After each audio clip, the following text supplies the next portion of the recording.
Hello అండి, welcome back to Akshita projects. నా పేరు లక్ష్మి, అక్షిత ఇన్ఫ్రా ప్రాజెక్ట్స్ డైరెక్టర్ని. సో నేను ప్రీవియస్ వీడియోలో Akshita golden bridge phase 5 project గురించి చేయడం జరిగింది. దానిలో మన ఫేజ్ 5 వెంచర్ ఫైనల్ అప్రూవల్ అది వచ్చేసి మొత్తం వెంచర్ క్లీనింగ్ అది జరిగింది, అలాగే మెయింటెనెన్స్ ఎలా ఇస్తున్నాం అనేది చూపించాను. సో ఆ వీడియోస్ చూసి ఫేజ్ 4 లో తీసుకున్న క్లయింట్స్ కూడా నన్ను అప్రోచ్ అయ్యి, మేడం ఫేజ్ 4 వీడియో గురించి కూడా ఒకటి చేసి చెప్పండి, మెయింటెనెన్స్ అది ఎలా ఉంది అనేది అడగడం జరిగింది. దానికి వాళ్ళ ఇదిని బట్టి వీడియో చేయడం జరుగుతుంది. సో ఫేజ్ 4 లో ఉన్నాం మేము. ఇప్పుడు మీకు మొత్తం వెంచర్ అంతా కూడా ఎలా మెయింటైన్ చేస్తున్నాము, క్లీనింగ్ అది జరిగిన తర్వాత ఎలా ఉంది అనేది నేను ప్లే చేస్తున్నాను, ఒక్కసారి చూడండి.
చూసారు కదండి, phase 4 final approved project. HMDA నుంచి ఫైనల్ అప్రూవల్ వచ్చింది.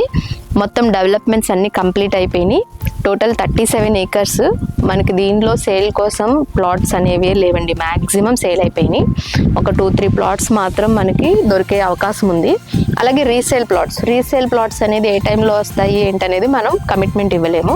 ఎవరైనా సేల్ చేసుకోవాలి అనుకుంటే నాకు అప్రోచ్ అవ్వండి. క్లయింట్స్ ఎవరైనా అడిగితే రీసేల్ సపోర్ట్ కూడా చేయడం జరుగుతుంది. సో ఇదండి, మనం దీనిలో ఇచ్చే ఎమ్యూనిటీస్ అన్ని ఆల్రెడీ మీకు ఇంతకు ముందు చెప్పే ఉంటాను. మొత్తం under ground electricity, CC roads, చుట్టూ కాంపౌండ్ వాళ్ళు, water tank with avenue plantation కూడా చాలా ప్రాపర్ గా మెయింటైన్ చేస్తున్నాము. అలాగే పార్క్స్, ఇవన్నీ కామన్ ఎమ్యూనిటీస్. ఇవి కాకుండా ఈ ఫేజ్ 4 ప్రాజెక్ట్ లో క్లబ్ హౌస్ అలాగే స్విమ్మింగ్ పూల్ కమిట్మెంట్ కూడా ఇచ్చున్నాం.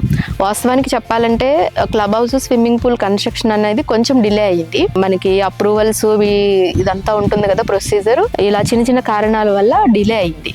సో మ్యాక్సిమం మనకు అన్ని అప్రూవల్స్ వచ్చి ఫేజ్ 4 క్లబ్ హౌస్ కూడా త్వరలోనే స్టార్ట్ చేయబోతున్నాము. దానికోసమే పేపర్ వర్క్ అంతా కూడా కంప్లీషన్ స్టేజ్ లో ఉంది. వెరీ సూన్ మన phase 4 club house, swimming pool కూడా స్టార్ట్ చేయబోతున్నాము. ఇంతకు ముందు మనం చేసి కమిట్మెంట్ ఇచ్చి చేసిన ప్రాజెక్ట్స్ లో గోల్డెన్ ప్రైడ్ కానివ్వండి, రిచ్ కానివ్వండి, వాటిలో కూడా మనం క్లబ్ హౌస్ కమిట్మెంట్ ఇచ్చాము. వాటిలో కూడా ఆల్మోస్ట్ స్టార్ట్ చేసి కంప్లీషన్ స్టేజ్ లో ఉన్నాయి. Along with those projects phase 4 లో కూడా మనం క్లబ్ హౌస్ స్టార్ట్ చేసుకోబోతున్నాము. సో ఇదండి, మంచి అప్రిసియేషన్ వచ్చింది స్టార్టింగ్ లో తీసుకున్న వాళ్ళకి. ఈ ప్రాజెక్ట్ లో ఇప్పుడున్న ప్రైస్ కి చాలా వేరియేషన్ ఉంది. సో ఇక ముందు ఇందులో కన్స్ట్రక్షన్ స్టార్ట్ అయ్యే స్టేజ్ వచ్చేటప్పటికి ఇంకా పెరుగుతుంది ప్రైస్. కాబట్టి ఇలా మహేశ్వరం సరౌండింగ్ లో లో బడ్జెట్ లో ఇన్వెస్ట్మెంట్ ఆప్షన్ లో ఎవరైనా చూస్తే గనక ఫేజ్ 4 లో కొన్ని ప్లాట్స్ అవైలబుల్ ఉన్నాయి. అలాగే ఫేజ్ 4 ఆనుకుని మనకి ఫేజ్ 4 ఎక్స్టెన్షన్ అని 4 ఏకర్స్ బిట్ నియర్లీ మనం చేయడం జరిగింది. అది కూడా ఫైనల్ అప్రూవల్ వచ్చింది. దానిలో కొన్ని ప్లాట్స్ అవైలబుల్ ఉన్నాయి. సో ఈ సరౌండింగ్ లో, మహేశ్వరం సరౌండింగ్ లో ఎలక్ట్రానిక్ సిటీ బ్యాక్ సైడ్ ఈ వెంచర్ లొకేట్ అయి ఉంది. ఈ రోడ్ కూడా అప్రోచ్ మనకి మహేశ్వరం నుంచి పులిమిమిడి మీదుగా శ్రీశైలం హైవేకి కనెక్ట్ అవుతుంది. ఇవి కాకుండా మనకి వెంచర్ ఫ్రంట్ గేట్ వచ్చేసి 100 ఫీట్ ప్రపోజ్డ్ రోడ్ ఆనుకుని ఉంది. అలాగే లెఫ్ట్ సైడ్ కూడా మనకి 150 ఫీట్ ప్రపోజ్డ్ రోడ్ ఉంది. అంటే ఎగ్జిస్టింగ్ ఉన్న రోడ్లే కాకుండా మనకి ప్రపోజ్డ్ రోడ్ యాక్సెస్లు కూడా ఉన్నాయి. కాబట్టి అన్ని రకాలుగా ఇన్వెస్ట్మెంట్కి కానివ్వండి, ఒక 2-3 ఇయర్స్ తర్వాత మోస్ట్లీ ఈ ఫేజ్ 4 వెంచర్లో కూడా హౌస్ కన్స్ట్రక్షన్ స్టార్ట్ అయ్యే అవకాశాలు కనబడుతున్నాయి. కాబట్టి ఎవరైనా లో బడ్జెట్లో ఇన్వెస్ట్ చేసుకోవాలి అనే ఆలోచనలో ఉంటే మన ఫేజ్ 4 అలాగే ఫేజ్ 5 వెంచర్స్ సజెస్టబుల్. సో ఏదన్నా ఇన్ఫర్మేషన్ కోసం ఇంకా కావాలన్నా సరే నా స్క్రీన్ మీద ఉన్న నెంబర్కి కాంటాక్ట్ చేసి తీసుకోండి. Thank you.